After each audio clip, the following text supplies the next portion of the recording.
Parents, in today's show, we're going to talk about a really tough subject about sexual exploitation and pornography. I just want you to be aware, if you have children in the room, that this is where we're going to go with this show. So get them busy doing something else and find that what we're going to be doing in today's show will give you incredible hope as a parent, but also practical strategies to help raise healthy kids in this time. Hey everyone, it's Dr. Jeff. On the Dr. Jeff Show, I interview major thought leaders from many fields of influence, showing how our worldview changes everything. Today I have a guest who's special to me because she's a graduate of the Summit Ministries program that I have the opportunity to head up. Every year, young adults come for a 2-week in-person session or a 1-week virtual session, and it is absolutely life-changing. In fact, you're going to hear from today's guests how this program helped her develop the courage to stand up for people who are being exploited around the world. Our worldview isn't just something that stays in our minds. It's something that we have to live out and act on. And today's guest, McNamara, is a prime example of that. She's the director of the International Center on Sexual Exploitation and the vice president of the National Center on Sexual Exploitation. I think you're going to be shocked at how exploitation is going on in our towns, right under our noses, and you may be surprised to find out how what people think are private sexual sins actually have worldwide consequences. But you're also going to hear how there is hope and healing for everyone involved. Welcome to the Dr. Jeff Show. Haley McNamara, welcome to the Dr. Jeff Show. Thanks so much for having me. Well, you are in England and I'm in the United States. And it's so fun that because of technology, we get to have this conversation and catch up a little bit because it's been a while since we've had a chance to talk. But now you are the director of the International Center on Sexual Exploitation. And we're going to get into all of this work and what this involves because it's so exciting and it's so encouraging to see the difference that you have been able to make. But you are part of this movement to demonstrate that pornography is part of a web of interconnected activities that results in the exploitation of women and children. And the way you framed it helped people see, standing against pornography is not just something I do because I'm a moral scold, you're just imposing your Christian values, but you're actually standing up for women and children. And while a lot of people are super discouraged about big tech, you have been able to go in to some of these companies and get them to make major changes that benefit women and children. And I can't wait to get into the discussion of how you actually do that. Oh, well, me too. I mean, it's pretty wild. It's not the kind of job that I ever grew up thinking that I would be doing. My mom all the time says she wishes that I worked in a flower shop instead. It's sometimes pretty dark subject matter, but there's a lot of hope in it and a lot of room for progress. So it's exciting when you can see that happen. In a few minutes, I want you to take us behind the scenes of what those conversations are like. How do you just walk up to Google and have a conversation about something like this? Because I know everybody's thinking big tech is just so horrible and these people are not responsive to our concerns, but you have found that they are if you approach it in the right way. So I can't wait for you to tell us a little bit about that. But first, I want our audience to get to know you a little bit. So we have a lot of people, 60 different countries who are watching this. And a lot of them are young adults, 18 to 29 years of age, kind of wondering, what am I going to do with my life? How do I make sense of life in the modern world? And a lot of people are just, people who are like you, who are fans of Summit Ministries. So, and you're a Summit Ministries graduate. I should just go ahead and mention that right up front. Yeah, I had such an amazing time with Summit Ministries. And in many ways, I feel like kind of the life path that I've been led on and experienced, I actually bring a lot of it back to Summit Ministries, really for the point of speaking truth, which is so needed in really every area of society, but especially I found in the area of sexual exploitation, pornography, and issues of sexual exploitation that people don't often want to talk about. Just being the one who's willing to stand up and speak truth in the room with Google or another company, it's really amazing what impact that can have. So yeah, I absolutely loved my time with Summit Ministries. I want to tell me a little bit more about that, because I know a lot of people are thinking, I think I want my child to go to Summit Ministries, but it's a lot of time and there's a financial commitment that is part of it. Even though we'll help people if they can't make it happen financially, it's still a big commitment. What was it about coming to Summit for 2 weeks that helped you become the kind of person who could stand? I think the biggest thing was that you can ask questions, and that there's no question that's too big, and there's no question that doesn't have, at the end of the day, an answer. And I think also it really showed me that the world is set up the way that it is for a reason. So especially as a Christian, my beliefs, when I see something that is not in accordance with God's will, it has ramifications, and being able to learn about that. So that's why I think, especially the issue of pornography, many people can look at it. And certainly from a religious point of view, most religions in the world look at it and say, this is an immoral thing, or there's not something right here.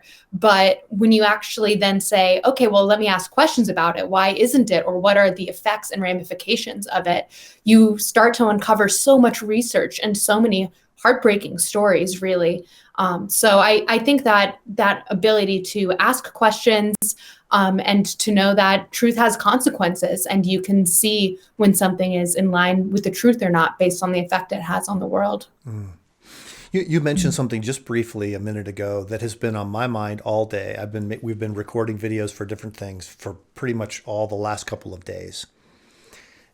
The power of one person who will stand up and say, no, this is not right. This is not the direction we should be going. And thank you for becoming that person in this critical area.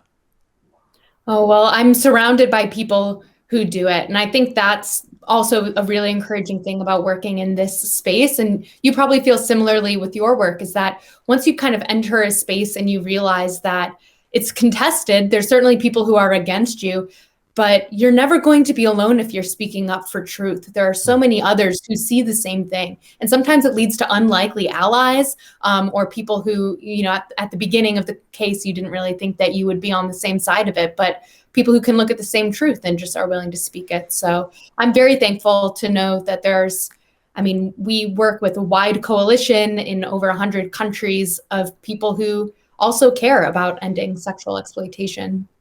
Wow. Well, I know a lot of people are wondering, how do I become that kind of a person? How do I get that kind of courage? So I wanted to just ask you, just go back in your life a little bit. As you think back even on your childhood, what was it, what happened in your upbringing that made you want to be the kind of person who defends people who are victimized? That's a really good question. I don't know if I could pin a certain moment, but I was raised in a Christian home and always leading with empathy. But even, things just always really bothered me when someone was treated unjustly. I remember my mom teaching me about American slavery and racism in America for the first time. And I just cried and asked her if it was the worst thing that people had ever done to each other. And unfortunately, it's one of many horrible things that humans have done to each other over the years. And so I think just from a young age, I had high empathy. But then also even going into my middle school and high school years, there were aspects of the world that were very hostile to me as a young woman, sexual harassment and just unwanted attention. And, and these things always just hit me as very unjust. And not only when it happened to me, but even more so with friends that I knew. Probably one pivotal moment among many was I knew a close friend who was only 13 years old when she met someone online who presented themselves as their same age, and they started a romantic relationship online. It was an older predator who ultimately manipulated and forced her to creating sexually explicit images, which he then used to blackmail her into further abuse. And And I was from a small town in the Midwest, very, you could walk down your street and to your neighbor's house, and it really had this allure of safety. But it still happened there. I mean, this happens everywhere. And I think hearing that story, just in addition to the worldview of the family that I came from, set some early seeds for the work that I do now. And in that a horrible circumstance, watching your friend go through that, at some point it was like a switch was flipped where you said, I am not going to be a person who stands by. Take us into that a little bit, because I think a lot of people are right there on the edge. They want to stand for what is right, but they just aren't sure if they can do it. Yeah, I remember I did some internships in Washington, D.C., and in the course of them started learning even more about these issues. And with almost every issue, the more you learn about it, the more you just need to know more. You realize how much you don't know. And I don't remember what triggered it, but I remember walking home one day and calling my mom and just crying, saying, I know that I need to work on these issues of sexual exploitation and abuse. And I was saying, I feel like they're all connected, and there's all of these different ways that they overlap and reinforce each other, and no one's really talking about it. And I don't even know if this exists. Like, this kind of job doesn't exist. And I remember praying and saying, God, why did you give me such a strong feeling for something that could never happen? It doesn't even exist. And then a couple weeks later, I was introduced to the organization that I now work at. So I think a lot of it for me is just taking some action on the calling that you feel that God is putting on your heart, because sometimes it feels like a really big call, or it feels like something that doesn't exist, or, well, you don't really have an opportunity to do something about it right now. But even just taking one or two steps, for me, it was reaching out to this organization that I learned about and asking to attend one of their events. And then through that, got to know them. Through that, eventually ended up working there. Just take some action, even if it's small. And I think that's something that previously I would get in my head about, the callings that God put on me, even if it was to go and speak to someone that maybe was feeling left out, or to try to raise money for a certain cause. Sometimes you just get into your head and don't actually just take the first step, and you never know where it can lead. Right. That's such simple advice: to attend an event, to raise your awareness, to meet other people who share a similar concern. That's a perfectly natural first step. Mm-hmm. Yeah. Haley, some of what we are going to talk about is tough, because there is an underlying foundation of exploitation that seems to be so much a part of life today. And like you said, in your small town, you wouldn't notice it. Just walking down the street, everything seems fine. It's middle America. Everybody's happy. But underneath, there is this exploitation, this threat that's facing young people. And I'd like for you to just kind of talk about that a little bit, because I know there's some parents who are watching or listening right now and thinking, this is really scary, but I want to know the truth. Tell us what's really going on here. Yeah, this is an age-old problem. Since the beginning of time, people have been especially sexually exploiting and abusing each other. So this in some ways isn't new, but in other ways it's more pernicious and ever present than ever, really because of the internet. Offline abuse absolutely is very common. 93% of children who are sexually abused know their perpetrators. So usually it's someone that you don't expect. It's a member of your family. It's a close friend. So I think in some ways, people believe that there's going to be this stranger who comes out and kidnaps their child. But that's usually not how it happens. It can be someone you know, or it can happen online. Research shows that someone can be groomed online, whether that's to either meet in person or to send sexually explicit messages that can later be used for blackmail, etc. Someone can be groomed online, children, in less than 20 minutes. And that's all it takes. And even going into the issue of pornography, 93% of college students were exposed to it before they reached puberty. And what an impact that has on development, and expectations and beliefs around, what does consent mean? And because the pornography industry, of course, eroticizes lack of clarity at best around those themes. So what we're seeing is just really a tidal wave, and children go online and they don't have the tools, and parents often don't have the tools to even know that this is happening, let alone how to talk to their kid around it, what kind of guardrails to set up for them. So it's a really big problem, unfortunately. And it's, like I said, it's multifaceted. There's sex trafficking, child sexual abuse, sexually explicit images of children, and pornography exposure, which is harmful, pornography production, which is harmful. It's really a long list. And once you start thinking about it, you just see it everywhere. That's why I have to work on this full time. Otherwise I go wild. Yeah. If we could go into the living room of a home and sit down with a cup of coffee with a parent, how do you talk with them about it? Because this is terrifying. The statistics you gave are terrifying. And I've worked with kids for a long time, and some of this scares me that I've never even heard some of this before.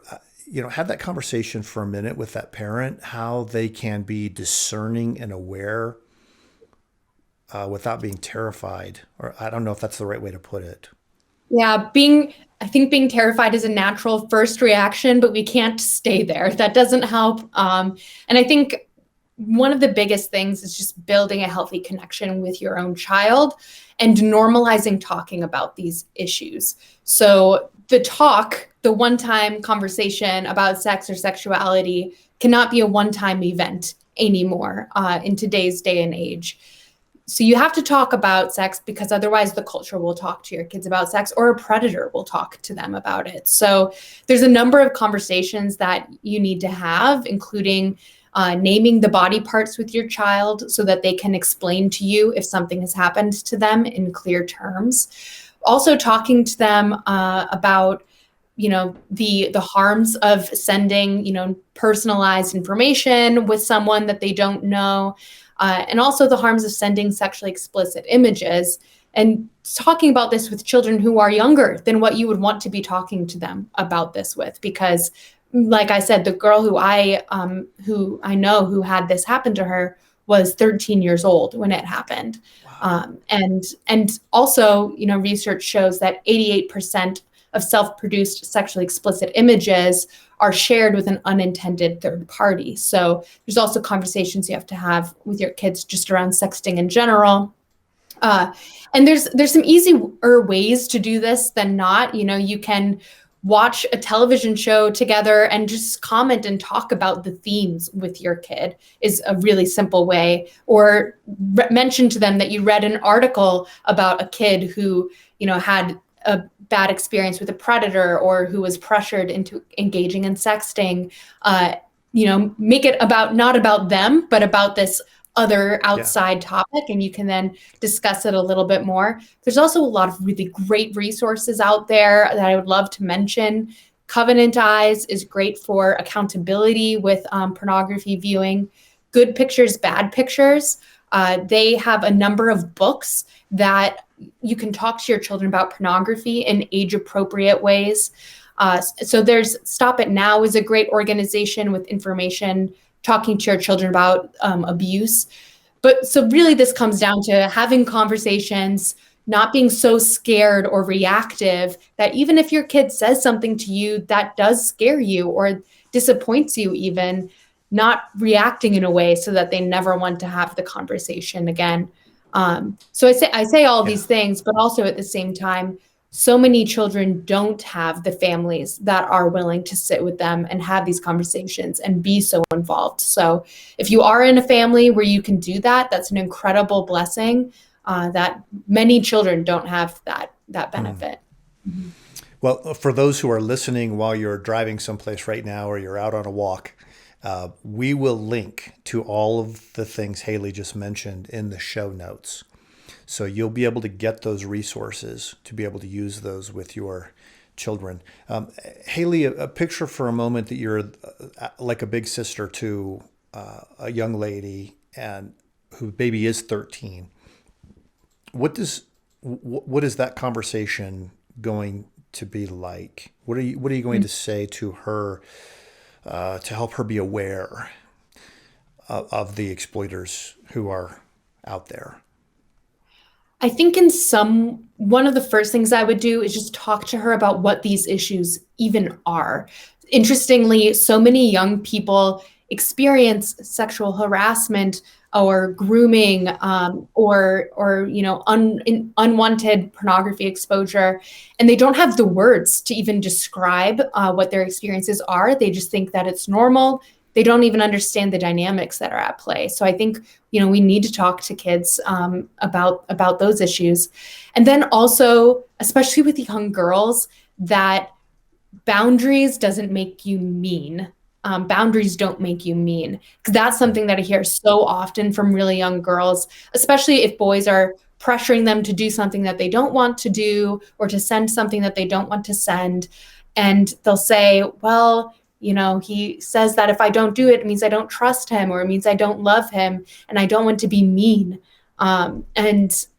And that's not what boundaries are. Saying no is a completely okay thing. And anyone who makes you feel like it's not okay is not to be trusted.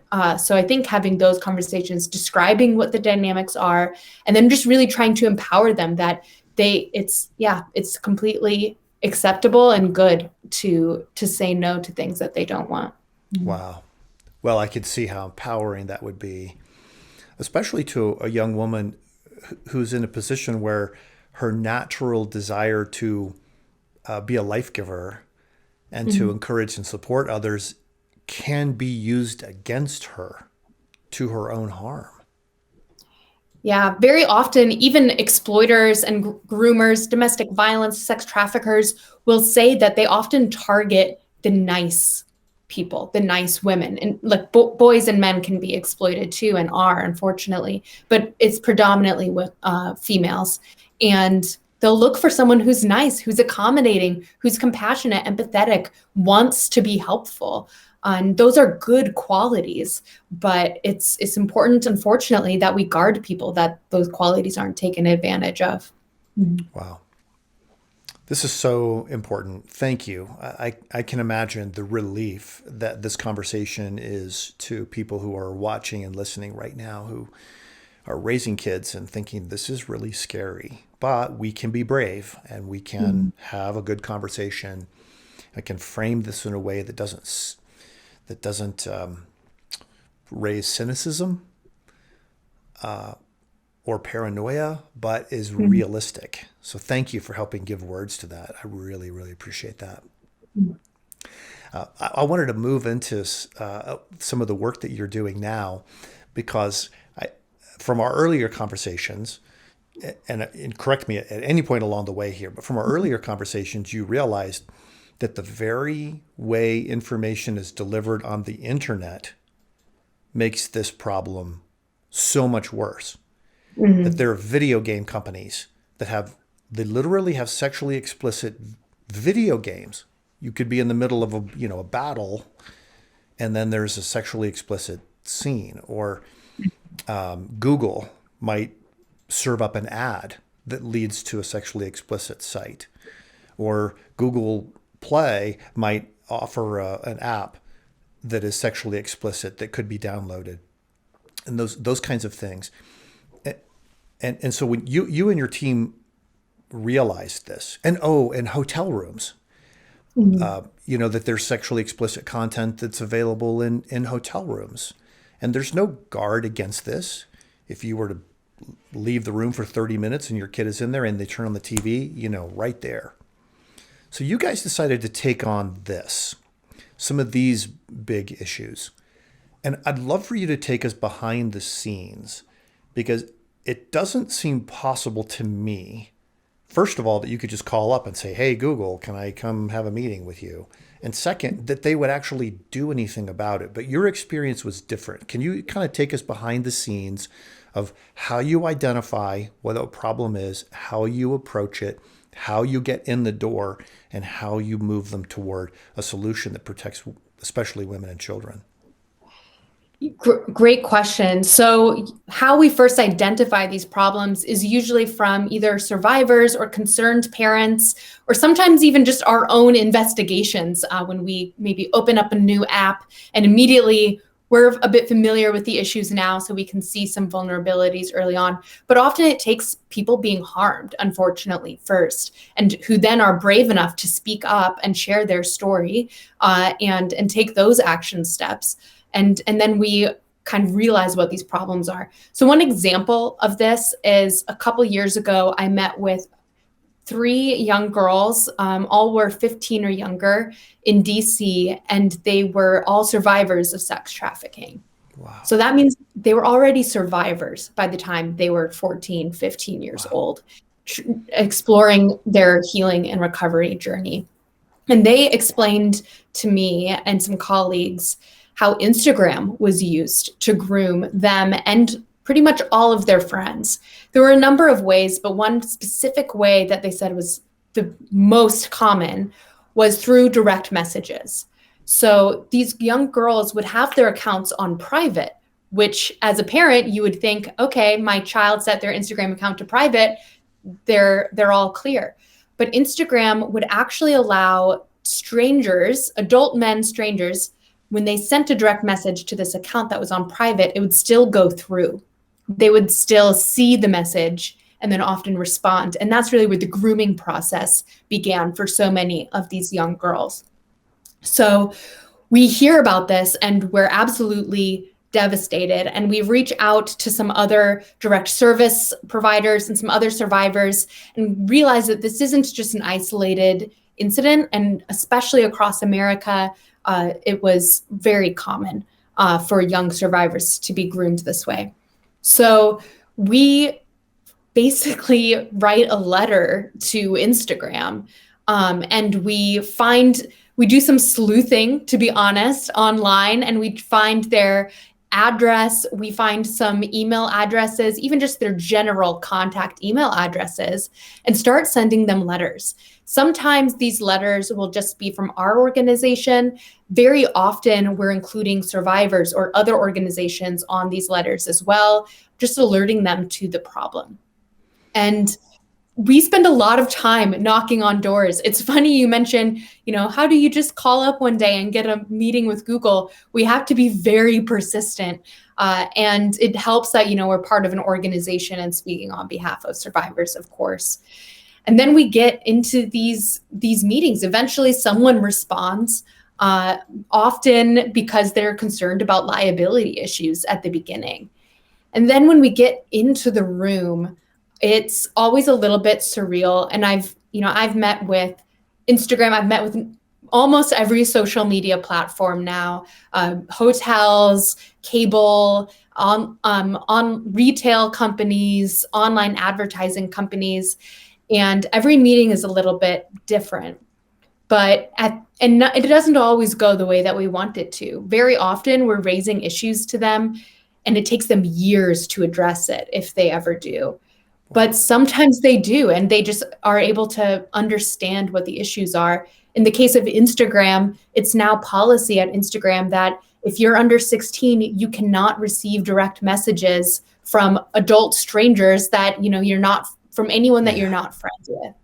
And that has had cascading effects, not only on the billions of youth who use Instagram, but now we had a similar meeting with TikTok, and now TikTok has stopped minors from being able to direct message at all in the pursuit of trying to remove options for predators to groom people on TikTok. And so it's often small changes at a time. The companies never do exactly what we want all at the time that we wish they would.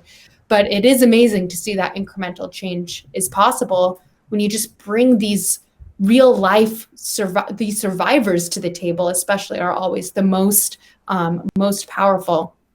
And at the end of the day, these are people too who are working at these companies, and it's really possible to impact their hearts and minds. Take us into that conference room for a moment. I remember one of the things you and I had talked about was Google Play, and they said we will no longer allow apps that are for sexually explicit companies. Have I got that right? For pornography. For pornography. Mm-hmm. Okay. Unfortunately, they still have some apps that promote sugar dating. Mm-hmm. Okay. And then on top of all of this, you just have the objectification of women. That is, that's on every site. Yes. Even the news sites that I look at, which are conservative sites, they still put all those objectifying pictures on there. But take us into the room of this meeting with Google Play for a moment. So let's say you're in a conference room, you're having this conversation. What is is there a typical response that they have? And then what objections do they raise, and how do you handle those? Yeah, very often we'll first hear no. And we have to be very persistent and focus on being very persuasive. So often I want to go in and just kind of grab them by the shoulders and like, how can you not see the harms that you're perpetuating in this circumstance or that circumstance? But we go in and try to just be very persuasive. We show them research, we bring survivor stories, and we're persistent. We keep showing up. We are a little bit like an annoying gnat in their ear. And I remember there was one call, and I believe it was with Google around this issue with Google Play, where we were kind of debating, butting heads a little bit. They were pushing back on us. And then eventually one of them turned to us and said, well, at the end of the day, we're parents too, and we are concerned about what our children are exposed to online also. And I think whenever we can find those moments when we're just connecting as humans, and, certainly they don't want sexual exploitation to be rampant on their site, that's usually a breaking through point in those conversations. Mm-hmm. And then I assume that the International Center on Sexual Exploitation, when a company does make a good decision, that you publicize that they feel like I'm sure they feel like they're under attack a lot. Yeah. But then you bring out this is a victory. Thank you to this company for taking this step to protect women and children. Yes, definitely. We have a campaign that actually people can get involved in if they're interested. dirtydozenlist.com, where we name 12 mainstream companies every year that we believe are facilitating sexual exploitation and abuse. And we give people a chance to send an email to that company or to contact them on social media. That's another way that we get in the door very often. I know with Hilton Worldwide, who used to allow on-demand pornography in their rooms, and now they're in the process of phasing that out. They at one point were receiving 1,000 emails a day from people just through these forms on our website. And they actually reached out to us and said, what can we do to make this stop? And it got us that meeting that led to that ultimate victory, which is really incredible. So that's amazing. But then when they do make that kind of change, we do try to celebrate every little win, even if it isn't as complete as what we want it to be. I would love to work myself out of a job and for there to be no sexual exploitation and abuse in the world. But until that day comes, I'm going to just celebrate every inch that we get. Yeah. Tell us that website again. That was Dirty Dozen List. Yeah, dirtydozenlist.com. dirtydozenlist.com. Okay. So that's a practical thing that people can do. that will help them be difference Yeah, makers, tell it makes their own. Yeah. it makes such a big difference. And sometimes people will ask, well, why would you go after companies? Why don't you just try to change the laws? And our organization also tries to change the laws, and we have a law center that represents survivors in lawsuits against mainstream companies that have facilitated their abuse. So we also need to be present there. But these companies impact so many people's lives, and that Hilton Worldwide, as an example, I remember later on, we heard from a survivor who's being sex trafficked in a Hilton hotel. And very often, the sex buyers would bring her into the room and then turn on pornography and make her reenact it in the course of her being trafficked. And she said that when she was brought into one of those rooms and realized that Hilton no longer sold that material directly, she thought maybe someone out there actually cared about women like her if the company was no longer profiting from and normalizing this thing that was used in the course of her exploitation. So, these companies have such a big impact. And so all of those individuals who just took the 2 seconds to send an form email to Hilton helped give this survivor a moment where she realized that there was help out there for her. Wow. I'm sure there are a lot of resources out here, and I'm thinking of two questions I want to ask, just because I want to put these in the show notes. If a person somehow is watching this or listening to this and realizes that they may be exploited, they're being exploited at this time, where can they turn for help? Well, certainly if there's anyone in your trusted circle that you can reach out to, that's very important. There is a national human trafficking hotline that can be called, and I believe they can also be texted. I'll send you I don't have it memorized, I should, but I'll send you that to put in the show notes, as well as contacting law enforcement. But then there's so many additional survivor resources, such as sextradesurvivorresources.com actually lists a large number, especially for people who are adults who are trafficked. Many resources, people that they can contact to get food, a place to stay, job training. So I'll send you that website as well. Great. Okay. Well, we will put those in the show notes for anybody who might be in that position, or anybody who's concerned that they might know people who are in that position. But on the other side of this as well, I know that you mentioned that 93% of college students said that they had been exposed to pornography before they were even before they even got to be teenagers, prepubescent. So I'm sure there are a lot of people who are maybe addicted to pornography now, and they maybe they're finding themselves coming around to be the exploiter. Is there any help for someone who's in that situation to get free? Yes, there's so much help. And I think this is like a really complex dynamic, because one thing I really want to say is that I have so much empathy for people who struggle with pornography.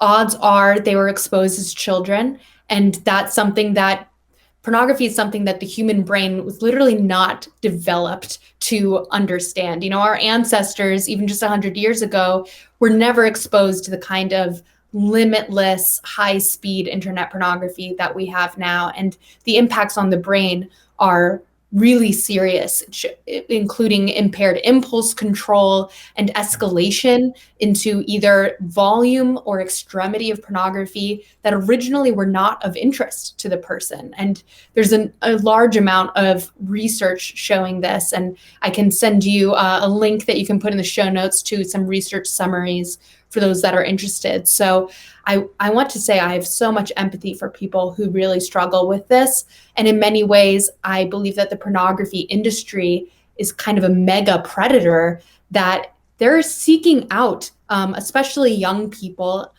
to become early adopters of pornography use and to become hooked onto it from young ages. So that's really important to recognize. And then it's also important to recognize that the pornography industry is exploiting its performers. And vast amount of research has shown that people in the pornography industry who are performers typically enter into it because of economic insecurity, and they leave it with economic insecurity. They don't get rich during it. Most people only last about 3 months in the industry, and they have mental health problems worse than the average population, and are more likely to have been sexually abused as children as well, more likely to experience, health and mental health trauma from being in the industry. And we also know that many of these mainstream sites have been caught facilitating child sexual abuse materials, sex trafficking, sexual assaults, and other non-consensual videos on their platforms. And I'm talking the most mainstream, huge, like Walmart or Amazon version of pornography websites that people think are very, quote unquote safe, I guess, have been caught facilitating literal sexual exploitation in addition to the exploitation that they inflict on other performers. So it's important for people to realize that you can't know that what you're watching is consensual or not. So that's something to keep in mind. But there are so many resources for recovery from this. And Covenant Eyes, again, is a really great one that I would recommend to people. But also, really just the biggest thing that I would say for recovery is talking to someone about it. And this is a addiction very often that exists in the shadows and in shame. And so it's, if you can break down that shame and just be honest and talk to someone else in your life, and then begin to identify what the triggers are for you that lead you to go there. And very often it's from a place of hurt or a place of past trauma, or just not being able to cope with stress or, these other things that can happen in life. So by figuring out what those triggers are, it can also help you learn more about yourself, and can help you slowly disentangle yourself from the industry. Wow. Mm-hmm. This has been so incredible. I think I sense hope for parents and for children, for people who are being victimized, but also people who are addicted to pornography. There's been so much that's been life-giving in this conversation, and thank you. And just in closing, I just wonder if you have any thoughts as somebody who's making a difference in this area. What's your word to this rising generation? Be brave and speak the truth. And it might not always be popular. In fact, usually the truth is not popular, but it can have incredible ramifications when you do it. And just being brave enough to get yourself into the room. I'm always think of myself as this Midwest girl, and who am I to be meeting with Google or these different companies. But the reason that I'm there is just because I'm willing to say it how it is. And there's so much good to be done. The world really needs people who, in whatever area they're called to stand up and to just take that first action. You don't need to meet with Google right away. Just attend an event, get connected with people who share your passions, and build up your skill sets that you're naturally gifted at. And it's just incredible what God can do with it. I've been looking forward to talking with you and having this show for so long. I'm so glad that we've been able to connect, and looking forward to getting this out to as many people as possible. Haley, thank you for being part of the Dr. Jeff Show today. Well, thanks so much for having me, and everyone should attend Summit. Thank you. Yes. Thank you for joining us on the Dr. Jeff Show today. We heard about the pervasiveness of sexual sin in the world, and a lot of this content is really disturbing, but I hope that you also found it to be very practical.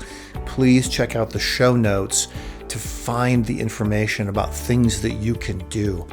And if you are interested in knowing more about Haley McNamara's group, please follow her on Twitter at Haley McNamara.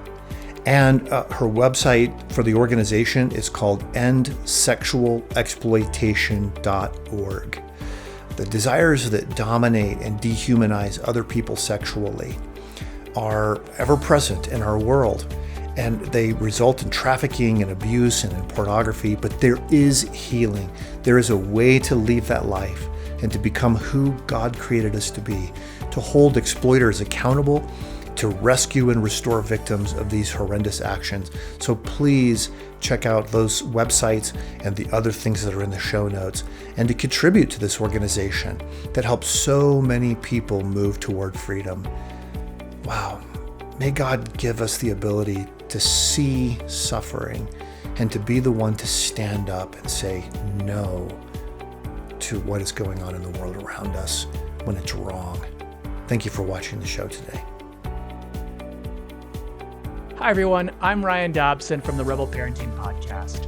When my parents, Jim and Shirley Dobson, sent me to the Summit Ministries Worldview Conference when I was 17, we had no idea the impact it would have on my life.